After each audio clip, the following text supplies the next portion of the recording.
नमस्कार, आप देख रहे हैं हमारा खास शो क्या कहता है इस्लाम। और आज जिस मुद्दे पर बात करने जा रहे हैं वो ये, क्या इस्लाम की नज़र में मज़ार, सूफी संत जो हैं वो इस्लाम का हिस्सा नहीं है? क्यों आपको इर्द गिर्द ऐसे बहुत सारे मुसलमान मिलेंगे जो कहेंगे कि नहीं, हम मज़ार को नहीं मानते, हम सूफी संतों को नहीं मानते हैं, जबकि आप वहाँ जाएंगे तो तमाम मुस्लिम कायदे कानून जो हैं वो फॉलो होते हैं। तो आखिर इस्लाम का हिस्सा है सूफी संत दरगाह या नहीं? इनको लेकर कुरान हदीसें क्या कहती हैं, ये बहस क्या है, आज इसी को समझने की हम कोशिश करेंगे। हमारे साथ इस्लाम के जाने माने स्कॉलर इस वक्त जुड़ रहे हैं। हाजी मेहर दीन रंगरेज साहब हमारे साथ हैं और मुस्लिम स्कॉलर हैं, और हमारे साथ सूफी कौर हसन माजिदी साहब इस वक्त हैं जो हमारे साथ इस्लामिक स्कॉलर के तौर पर जुड़ रहे हैं, अध्यक्ष हैं सूफी खाना कहाँ एसोसिएशन के।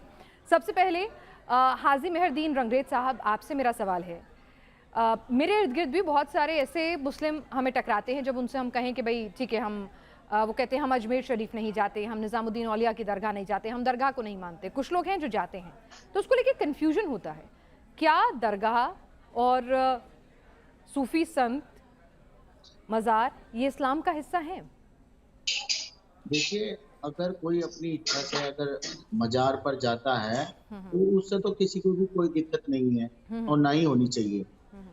तो ये जो बार-बार ये जो मुद्दे बनाए जा रहे हैं कि इस्लाम में के आपस में लड़ाने का जो काम किया जा रहा, कि इसको सूफी संत वाले जो है वो नहीं मान। देखिए, सूफी संत भी मुसलमान ही थे और वो हमारे बुजुर्ग थे, हमें जाना चाहिए। मगर उसका उसका ये जो तरीका है वो यही है कि आप जो है उनके पास जाएँ, उनके लिए दुआ करें, उनके लिए जन्नत के लिए दुआ करें कि अल्लाह ताला इनको जन्नत नसीब करे, और इनके सदक़े तुफ़ैल में जो है हमारी भी जो है, जो भी हमने बुराई, अच्छाई जो भी दुनिया में की हुई है, उन्हें अल्लाह ताला जो है हमारी माफ़ करे। तो वो उनकी बात सुनते हैं, बड़े बुजुर्ग लोगों की अल्लाह ताला जो है। नहीं मतलब आप ये बताइए कि जैसे बरेलवी, देवबंदी, दो सेक्ट होते हैं। एक कहते हैं कि ठीक है, सूफी संत, मज़ार और दरगाह, जो तमाम चीज़ें हैं इनका सदका कीजिए, जाइए, वो अलाउड है। एक सेक्ट कहता है कि नहीं, ये इस्लाम का हिस्सा नहीं है। इस पर थोड़ी रोशनी डाल पाएंगे आप? मतलब मैं देखिए कुरान और देखिए हदीस के त्यागी जी, हिसाब से कह रही हूँ। देखिए, मैं कुरान और हदीस के हिसाब से क्या कहता है वो समझना चाहती हूँ सर। इंडिविजुअली मैं क्या करती हूँ, क्या करना चाहते हैं, वो सबको आज़ादी है, और इस्लाम भी आज़ादी देता है कि आप अपने दिल की सुने, कोई ज़बरदस्ती नहीं करता है। लेकिन क्या इनको लेके कोई कुरान हदीस में कुछ स्पेसिफिकेशन है? और जो एक सेक्ट है, अगर वो नहीं मानता है तो क्यों नहीं मानता है, थोड़ा समझाएंगे? देखिए अपने-अपने फ़िरके हैं, जैसे आप हिंदू भाइयों में देख लिए, वो जैन हैं, अलग-अलग फ़िरके हैं, ऐसे ही मुसलमानों में अलग-अलग फ़िरके हैं। शिया हैं, सुन्नी हैं, बरेलवी हैं, वहाबी हैं, बहुत तरीके के फ़िरके हैं, सबका अपना-अपना तरीका है। तो इसमें तो रोशनी की डालने की तो कोई बात ही नहीं है, तो सभी को पता है और सब एक-दूसरे को मानते हैं, ऐसा कोई आपस में कोई किसी तरीके का कोई मतभेद नहीं है। क्या कुरान या या हदीस में इसको लेकर कुछ लिखा हुआ है? देखिए, कुरान और हदीस की बात तो ऐसी है, कुरान में तो ये लिखा है कि आप जो है अपने जो उलमाए इकराम हैं, उनका जो है आप उनका सम्मान करें, यही लिखा है और वो हम करते हैं। क्या मज़ार बुत परस्ती के अंदर आती हैं? दरगाह बुत परस्ती के अंदर आती हैं या उससे अलग हैं वो? जब कोई देखिए, जाता मानने है, उन वालों पे की बात चादर है, अगर चढ़ाता है कोई तो हाँ। देखिए, अगर अपनी-अपनी इच्छा के अनुसार लोग चुनते हैं कोई चीज़ों को, तो कोई चुनता है, कोई जाना चाहता है, अगर उनकी इच्छा है, उनकी आत्मा करती है, उनका दिल गवाही देता है कि हमें मज़ार पर जाना चाहिए, तो वो जाएँ, कोई दिक्कत नहीं है उसमें तो कुरान किसी हदीस में तरीके मनाही की। नहीं है जाने की। नहीं, नहीं, नहीं, कोई मनाही नहीं है, कहीं भी जा और सकता है क्या कोई। उनसे दुआ मांग सकते हैं? बिल्कुल माँग सकते हैं, माँग सकते हैं। अच्छा, ठीक है। सूफी कौर वो हसन हमारे माजिदी, उलमा हैं, बड़े। ठीक है, ठीक है। माजिदी साहब, आपसे समझना चाहूँगी, ऐसा नहीं है कि अगर ये सवाल आज हम उठा रहे हैं क्योंकि ये सवाल हमारे समाज में एग्जिस्ट करता है, हमारे इर्द-गिर्द इसको लेकर बयान भी आते हैं और ये सवाल सुनने को भी मिलता है। क्या वजह रहती है? कौन है वो लोग? क्या पूरा कॉन्सेप्ट रहता है? अगर आप समझा पाएँ हमें। देखिए, एक ख़ास विचारधारा है, जिसको वहाबिज़्म कहा जाता है। वहाबिज़्म की विचारधारा मज़ारात औलिया अल्लाह का पूरी तरीके से इनकार करती है। वो ये नहीं कहते हैं कि मज़ारात पे मत जाइए, बल्कि वो तो सीधे-सीधे ये कहते हैं कि मज़ारात होनी ही नहीं चाहिए और उनका वजूद ख़त्म कर देना चाहिए।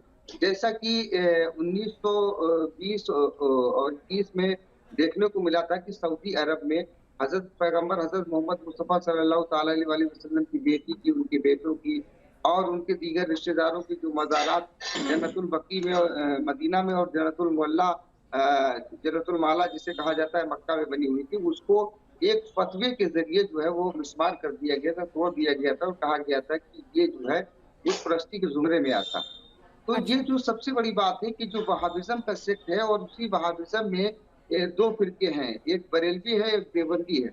अक्सर लोग ये समझ लेते हैं कि बरेलवी जो है वो सूफ़ी सेक्ट है, जबकि बरेलवी सूफ़ी सेक्ट नहीं है। हाँ, सूफ़ियों की कुछ चीज़ें उनके यहाँ सिमिलर पाई जाती हैं, वो सूफ़ियों की कुछ चीज़ों से इत्तेफ़ाक करते हैं। लेकिन उनके यहाँ भी एक फ़तवा है कि मज़ारात औलिया अल्लाह के सामने रुकू की हालत तक झुकना भी नाजायज़ और हराम है। सर ये बताइए, आपने भी सुना माजिदी साहब को, आप उन्होंने बहुत बेहतरीन तरीके से पूरा डिटेल में समझाया है कि ये दिक्कत है। इस बात से हम डिनाई नहीं कर सकते हैं कि एक बड़ा तबका ऐसा भी है जो इन मज़ारों को नहीं मानता है, इनको मान्यता नहीं देता है, वहाँ जाता नहीं है और उसको सिरे से कहता है ये नहीं होनी चाहिए। और एक चीज़ आपसे और पूछना चाहती हूँ कि इस्लामिक मुल्क सऊदी अरब में क्या मज़ार अलाउड है? क्या वहाँ पे मज़ार होती हैं? क्या वहाँ पे दरगाह में जाना, सजदा करना अलाउड होता है? अगर ये भी इस्लाम का हिस्सा है तो वहाँ क्यों नहीं मिलती हैं सबसे बड़े मुल्क में हमें, जो इस्लामिक राष्ट्र? देखिए वहां पर तो ऐसा कोई कॉन्सेप्ट नहीं है अच्छा। सऊदी अरब में। और बाकी हिंदुस्तान में जो है हमारे जो उलमा इकराम है, जिनकी जो कब्र गाह है जहाँ पे लोग जाते हैं और अपनी मन्नतें मांगते हैं, उनसे अपने सवालात करते हैं, बात करते हैं, मतलब अपनी अपने लिए कि भाई किसी की कोई परेशानी है तो वो अपनी हल करने के लिए वहां पर जाते हैं। अभी हमारे भाई साहब ये बता रहे थे सूफी साहब के ये एक ही है, वाकई में सारे मुसलमान एक ही हैं। लेकिन रंगरेज सब साहब, अल्लाह के इस्लाम मानने तो वाले कब्र और को रसूल पक्का अल्लाह करने के सल्लल्लाहु अलैहि खिलाफ वसल्लम है के ना। मानने वाले लोग। रंगरेज साहब, इस्लाम तो कब्र को पक्का करने के खिलाफ है, जहाँ तक हमारी रिसर्च कहती बिल्कुल है। बिल्कुल तो बिल्कुल फिर जब दरगाह बिल्कुल। बनती है तो पक्की कब्र हो जाती है, तो क्या वो देखिए इस्लाम मैंने से? बताया, हाँ। सुनिए, सब सब में सब तरीके के लोग होते हैं। मैंने और ये शुरू में ही आपको बताया था कि कोई अपने जीने का तरीका सबका अपना अपना होता है, नहीं, मानने का इस्लाम का तरीका तरीका अपना पूछ अपना रही हूँ होता सर, मैं इस्लाम का तरीका पूछ रही हूँ। है। इस्लाम का तरीका तो ऐसे है, देखिए जो हमने जाना है और जो हमें पता है, हम वो बता रहे हैं कि उसमें जो है पक्की कब्र का कोई कॉन्सेप्ट नहीं है। ठीक है माजिदी साहब, जब इस्लाम में पक्की कब्र देखिए की जगह नहीं तो फिर दरगाह कैसे? देखिए ऐसा है ना कि ये बिल्कुल तथ्य बिल्कुल विपरीत है। एक हदीस मिलती है और रवायत में मिलता है कि एक सहाबी रसूल हजरत हजरत अबू अय्यूब अंसारी रजील्लाह ताला अन्हु नबी करीम सल्लल्लाहु ताला अलैहि वसल्लम की मज़ार मुबारक के पास बैठे हुए थे। तो वहां मरवान बिन हकम नाम का एक शख्स गुजरा। उस शख्स ने कहा कि ए, क्या कर रहे हो, अल्लाह के रसूल की ये कब्र के पास क्या कर रहे हो? तो रिवायत में आता है कि कुहान नुमा कब्र, यानी ऊंट की जैसी की ईंट होती है, बैठा हुआ ऊंट जो होता है उसी तरीके की कब्र बनी हुई थी। तो हजरत अबू अय्यूब अंसारी जो कि जलीलुल कद्र सहाबी हैं और जिनके घर में अल्लाह के रसूल सल्लल्लाहु अलैहि वसल्लम मदीना में तशरीफ लाए मक्का से हिजरत करने के बाद, वो उन्होंने सर उठा करके देखा तो खाली उन्होंने सर उठा करके देखा ही था तो मरवान भाग गया था।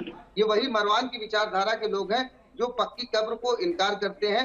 1921 से लेकर के 1924 के बीच में सऊदी अरब में पक्की कब्रें तोड़ दी गई थी, बाकी उससे पहले कब्रें बनी हुई थी। 1924 के बाद का वहाबी इस्लाम जो है पक्की मज़ारों को नहीं मानता है। बाकी इस्लाम में मज़ारात का भी कॉन्सेप्ट है, मज़ारात औलिया अल्लाह का भी कॉन्सेप्ट है। अगर ना होता तो पैगंबर इस्लाम हजरत मोहम्मद मुस्तफ़ा सल्लल्लाहु ताला अलैहि वसल्लम की कब्र मुबारक जो है, मज़ार मुबारक जो है पक्की नहीं बनी होती। करबला में हजरत इमाम हुसैन की नहीं बनी होती, नजफ में अच्छा, हजरत एक बात मौला अली की बताइए नहीं तो बनी होती। केवल मोहम्मद सऊदी साहब की अरब के कब्र अलावा कैसी है, सऊदी अरब पक्की की में भी कच्ची? वहाबी विचारधारा के कच्ची कब्र है शासकों जी ने उनकी। एक फतवे के आधार पर उसको तोड़ दिया था। नहीं नहीं माजिदी साहब, मैं यही तो पूछना चाह रही हूँ, अगर सब कुछ अलाउड है तो मोहम्मद साहब से बड़ा तो कोई नहीं है, तो उनकी कब्र कैसी है, कच्ची की पक्की? बिल्कुल पक्की बनी हुई। पक्की बनी हुई है। जी हाजी ये साहब, झूठ बोल रहे हैं जी, ये झूठ बोल रहे हैं। कच्ची बनी हुई है, वाकायदा वो नीचे है बेसमेंट में। ऊपर उस किसी तरीके का कोई भी पक्का कोई काम नहीं हुआ। मैं वहां पर गया हूँ, हज करके आया हूँ, मैं सब कुछ देख के आया हूँ। मैं ये शायद गए या नहीं गए मुझे नहीं पता इनके बारे में, मगर मैं गया हूँ, वहां पर कच्ची ही कब्रें हैं सारी। जो सूफी साहब, जन्नतुल माला है वहां पर भी सब कच्ची कब्रें हैं। अभी तो ये बता रहे थे कि कुरान में कहीं वो अल्लाह की वलियों के बारे में नहीं लिखा हुआ और वलियों के लिए दुआ मांगने की बात बता रहे थे। हमने तो कुरान से बता दिया कि अला इन्ना औलिया अल्लाह ला खौफुन अलैहिम वला हुम यहज़रून। सारी बातें कुरान से साबित हो गई। 19 आप खुद सर्च कर सकते हैं, आप तो गूगल पे जाकर के सर्च देखिए कर मैं सकते आपसे हैं, यहाँ लड़ने जन्नतुल और बकी के बहस बारे में करने नहीं सर्च कर आया, सकते हैं। देखिए ना ही मेरा मिस्टर कॉन्सेप्ट रणवीर है साहब, आपसे मैं लड़ने आपसे का, बीच में नहीं बहस बोला था, करने का, और ना कृपया ही मैं आप लड़ता अपनी हूँ ना शालीनता बहस का करता हूँ। परिचय दें, आप मेरे से केवल तर्क शालीनता पर का बात परिचय दें, करिए। बीच में टोका टाकी ना करें। रणवीर साहब शालीनता का परिचय दें, जबरदस्ती नहीं है, बीच में ना बोलें। तो आप गूगल पे जाकर के खुद सर्च कर सकते हैं, जन्नतुल बकी आप लिखेंगे और लिख करके आ जाएगा कि 1924 में वहां की मज़ारात को शहीद किया गया था। तो तोड़ा उसी चीज को जा सकता है ना कि जो पक्की बनी होगी, कच्ची चीज को थोड़ी तोड़ा जा सकता है। आप इस चीज को, तथ्य को डिनाई कर रहे हैं। और अभी कुछ दिनों पहले फार्मूला आया था जिसके बारे में जो है पूरी दुनिया आलम इस्लाम में हलचल मच गई थी कि वहाबी हुकूमत नबी करीम सल्लल्लाहु अलैहि वसल्लम के मज़ार को तोड़ना चाहती है। ठीक है, उसके संबंध में आप देखें तो उसमें भी सर्च करें तो पूरी दुनिया लेकिन आलम मजीदी साहब, इस्लाम में इस मौलाना बात में हलचल जजेस मच कहते गई। हैं कि कब्र जो होती हैं, जो मज़ार होती हैं, वो ऐसी हैं जैसे पड़ी हुई मूर्ति, यानी पड़ा हुआ बुत, लेटा हुआ बुत, और बुत परस्ती तो जी, इस्लाम जी, में जी। हराम है। देखिए ऐसा है ना कि ये वही मैं तो बता रहा हूँ कि ये वहाबी विचारधारा के लोग, जहाँ एक तरफ हिंदुओं को खड़ी मूर्ति का उपासक और सूफी सुन्नी मुसलमानों को बड़ी मूर्ति का उपासक कह करके उनका कत्ल करते। देखिए तालिबान में कौन मारा जाता है, पाकिस्तान में बमों में बांध करके मस्जिदों में कहाँ कूद जाते हैं, दाता दरबार पर हमला होता है, शियों के नाम पर हमला किया जाता है। तो जो यहाँ पर मारे जा रहे हैं, यही वहाबी विचारधारा के लोग मुसलमानों को मार रहे हैं, उनको बड़ी मूर्ति का उपासक कह करके मार रहे हैं और हिंदुओं को खड़ी मूर्ति का उपासक कह के मार रहे हैं। क्योंकि भारत एकमात्र एक ऐसा देश है जहां पर इतनी सुरक्षित तरीके से सूफी संत यहाँ पर सुरक्षित है, लेकिन अब वही फतवाबाजी व्यवस्था यहाँ पर भी आ गई। अब दूसरी बात, एक क्लैरिटी चाहिए। ठीक है, अपनी मर्जी से कौन क्या करता है, सबको आजादी है। इस्लाम भी कहता है किसी चीज के लिए जबरदस्ती मत करो, लेकिन हम, क्योंकि हमारे शो का नाम है क्या कहता है इस्लाम, कुरान हदीसें क्या कहते हैं? जो माजिदी साहब कह रहे हैं वो सही है? देखिए ये जो कह रहे हैं ना, ये सब अपनी बनाई हुई बात बता रहे हैं। मैं इसलिए इनसे कोई इस तरीके की कोई बहस नहीं करना चाहता कि नहीं, ये तो कुरान हदीसों का हवाला दे रहे हैं आपको। नहीं, ये हवाला दे रहे हैं। ये इनका सब ये ऐसा इनका कुरान क्या बताया इन्होंने, कुरान की बात बताइए, कौन सी बात इनकी, उसका क्या तर्जुमा है, क्या है बताइए, पूछिए इनसे। सूफी साहब, कहाँ लिखा है कुरान या हदीस में कहाँ लिखा है कि मजार पर सजदा कर सकते हैं या मजार या पक्की कब्र होनी चाहिए? देखिए सजदा सिर्फ अल्लाह के सिवा कहीं पर नहीं कर सकते, ये सुन लीजिए। देखिए सजदा करना एक अलग चीज होती है, सजदा इबादत में शामिल होता है, जो नमाज में होता है उसके पूरे अरकान होते हैं। कि सजदा किस तरीके से किया जाता है उसके पूरे अरकान होते हैं, और वो सजदा नमाज में होता है। उसके अलावा सजदा शुक्र होता है। लेकिन किसी ताजीमन किसी के सामने अदबन झुक जाना, कि जैसे किसी कहीं पर गए आदत के हो जाना या आदत के लिए उसको चूम लेना, सबसे बड़ी बात है कि एक फर्क है, वहाबी इस चीज को नहीं मानता है, कुरान हदीस की वो हवाले देता है, और सुन्नी इस चीज को मानता है, सूफी इस चीज को मानता है, वो भी कुरान हदीस के हवाले देता है। तो यहाँ पर जब ये बात आ जाती है तो इसके बारे में अल्लाह तबारक तआला कुरान में फरमा रहा है ना कि लकुम दीनुकुम वलिय दीन, तुम्हारे लिए तुम्हारा दीन है, तुम्हारे लिए तुम्हारा दीन है।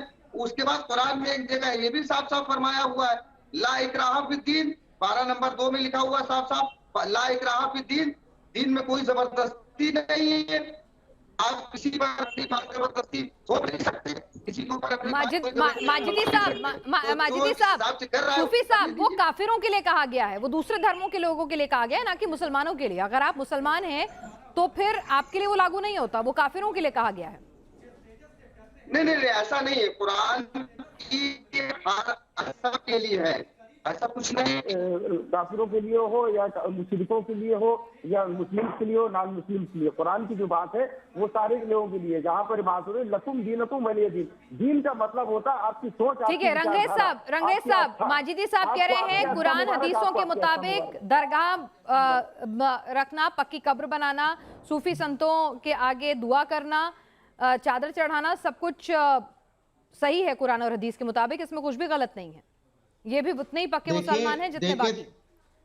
देखिए त्यागी जी, ऐसे ही लोग हैं जो मजारों के मजार बनाकर वहां पर बैठ जाते हैं और फिर वहां से जो है ये तबीज गंडे करने का काम करते हैं और पैसे की इनकम लेने का।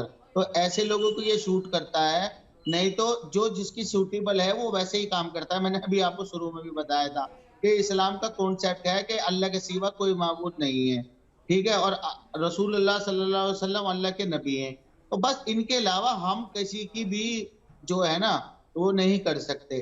तो ये जो लोग हैं, ये हमारे भाई जो सूफी साहब हैं, इनका अपना पर्सनल है, हम इन्हें कोई जबरदस्ती तो नहीं कर रहे ना। नहीं तो इन्हें आप कोई इन्हें कह इस्लाम का नहीं रहे। हिस्सा मानते हैं कि नहीं मानते? जैसे नहीं, कई इस्लाम मौलाना का तो इन्होंने नहीं, कई नहीं, मौलाना इन्होंने कहते हैं कि नहीं, भाई ये इन्होंने बड़ी मूर्ति की पूजा करते हैं तो इसीलिए ये तो बुत परस्त हैं, ये तो काफिर हैं।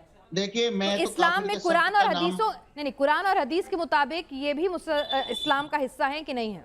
देखिए मैं एक बात बताना चाहूंगा आपको त्यागी जी, ये जो है ना, ये जो हमारे भाई अभी बैठे थे और बता रहे थे, ये कुछ भी करें, हम तो कह रहे हैं कि अगर ये पूजा भी करना चाहते हैं तो पूजा भी कर लें, हमें कोई दिक्कत नहीं है इस बात से।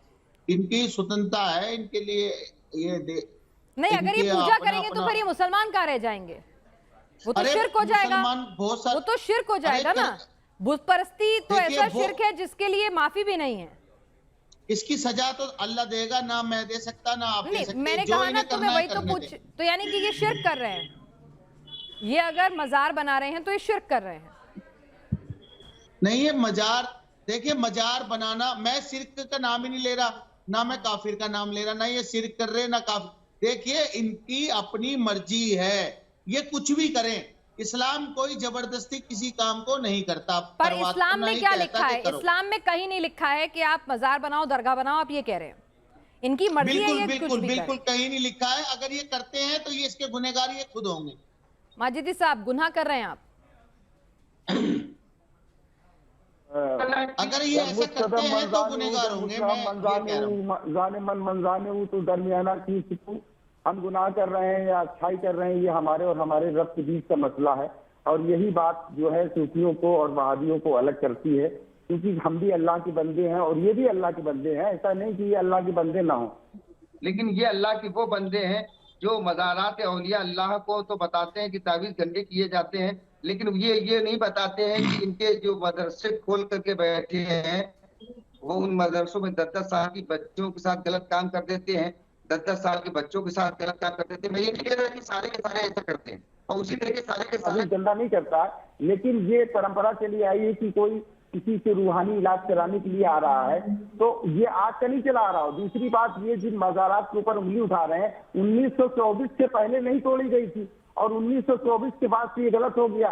तो हमारा यही तो विरोधाभास है ना, ये नया इस्लाम लेकर के आए। 1924 के बाद का जो मज़ारात औलिया अल्लाह को बड़ी मूर्ति बता रहे हैं, ये 1924 के बाद का इस्लाम है। 1924 के पहले का जो इस्लाम है, एक नहीं दो नहीं हम बता दें, अजमेर शरीफ में 800 से ज्यादा साल पुरानी मजार शरीफ बनी हुई है। ढाका दरबार लाहौर में 900 साल से ज्यादा मजार शरीफ बनी हुई है। करबला में हजरत इमाम हुसैन की मजार शरीफ बनी हुई है, क्या कहते हैं, आज से 1400 साल पहले की।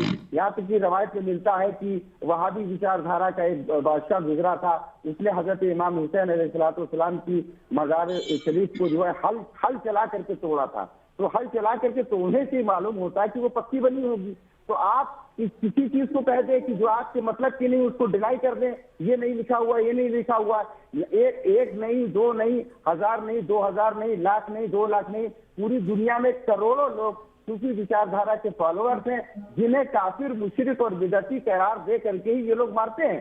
चाहे दाता दरबार में हमला करके मार रहे हों, चाहे लाल शहबाज कलंदर कादरी के लाल शहबाज कलंदर के आस्थाने पर हमला करके मार रहे हों, या करबला में ये लोग मार रहे हों, या नजफ में मार रहे हों, या ISIS वाले मार रहे हों, या तालिबान वाले मार रहे हों, वहां जो हिंदुस्तान के अलावा जो मारे जा रहे हैं वो यही वहाबी तो मार रहे हैं सूफी सुन्नी मुसलमानों को।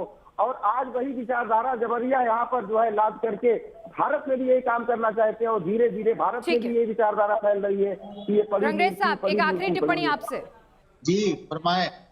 जी, एक आखिरी टिप्पणी। आपने मजीदी साहब को सुना, वो कह रहे हैं कि ये खास लोग हैं जो नहीं चाहते हैं कि इस्लाम की ये तस्वीर भी दुनिया के सामने आए और इसीलिए आप लोग इनका विरोध करते हैं, इन्हें गैर इस्लामिक मानते हैं और इन्हें पड़ी हुई मूर्ति की 1924 से पहले ऐसा कुछ नहीं था।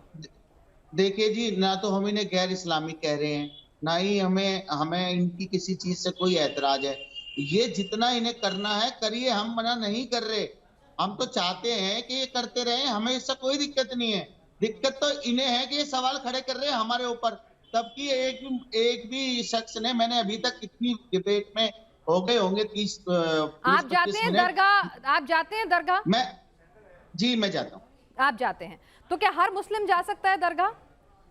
जी हाँ, सब जा सकते, किसी को मना ही नहीं है? अपनी इच्छा के, नहीं, अपनी इच्छा के अनुसार सब जा सकते। मतलब कुरान हदीस में कहीं नहीं लिखा है कि दरगाह पर जाना गलत है? नहीं नहीं नहीं नहीं, दरगाह पर जाना, कब्रों पर जाना लिखा है कि जा सकते हैं कब्रों पर, मगर ये जो मैं इनकी बात का जवाब दे रहा था, ये जो हमारे भाई सूफी साहब जो खानका बता रहे, ये देखिए मेरी इनसे कोई निजी कोई लड़ाई तो है नहीं, बिल्कुल बिल्कुल। ठीक है। तो बात अगर उनको उन चीजों को ये फॉलो करते हैं और मजार पर जाते हैं और वहां सर झुकाते हैं, हम ऐसा नहीं करते, हम वहां पर जाते हैं, खड़े होकर दुआ करते हैं उनके लिए भी और अपने लिए भी, ये फर्क है। और ये उनसे मांगते हैं, उनसे कहते हैं कि आपके सजदे तुफैल में अल्लाह ताला जो है हमारे, मतलब इनका तरीका थोड़ा सा अलग है। सूफी साहब, एक क्लोजिंग रिमार्क। जी जी, मैं ये कह रहा था कि ये अपने सारे सवालों का, अपने सारे एतराजों को, सारी डिबेट का इन्होंने खुद जवाब दे दिया कि अगर लिखा हुआ नहीं है तो फिर जाते क्यों हैं, और जाते हैं तो इसका मतलब मजार बनी हुई है तभी तो जाते हैं। तो मजार का कॉन्सेप्ट है, आपने खुद एक्सेप्ट कर लिया। अब आप चाहे कितना भी डिनाई करें, आपने खुद एक्सेप्ट कर लिया कि मजार है तभी तो आप जाते हैं, और लिखा हुआ है कि आपने खुद बताया कि लिखा हुआ है कि जा सकते हैं। यहाँ पर कोई जीत और हार का कॉन्सेप्ट नहीं चल रहा, यहाँ पर बात हो रही है बात के तरीके से, ना कोई जीत रहा ना कोई यहाँ हार रहा। आप जीत जाओ, मुझे कोई फर्क नहीं पड़ता, मगर जो सच है वो सच सच ही रहेगा। अगर मैं जाता हूं तो मेरी वो अपनी इच्छा है, जा सकता हूं, कोई दिक्कत नहीं है। जो नहीं जाते वो नहीं जाते, जो नहीं मानते नहीं मानते, जो मानते हैं वो मानते हैं। ठीक है, चलिए ठीक है। हमारी कोशिश थी कि क्या इस्लाम में कुरान हदीसों के मुताबिक मज़ार को लेकर, दरगाह में जाने को लेकर, वहाँ चादर चढ़ाने को लेकर, सूफिज्म को लेकर कुछ कहा गया है, कुछ लिखित में आदेश हैं, क्यों एक तबका इसे मानता है, क्यों एक तबका नहीं मानता है, क्यों हमें सऊदी देशों में मज़ार दरगाह नहीं दिखती हैं। तो ये पूरा का पूरा जो विवाद है या इसको लेकर जो विरोधाभासी बयान है वो क्या है, उनको समझने की कोशिश की रंगरेज साहब और माजिदी साहब के जरिए हमने। आज के हमारे शो क्या कहता है इस्लाम में बस इतना ही।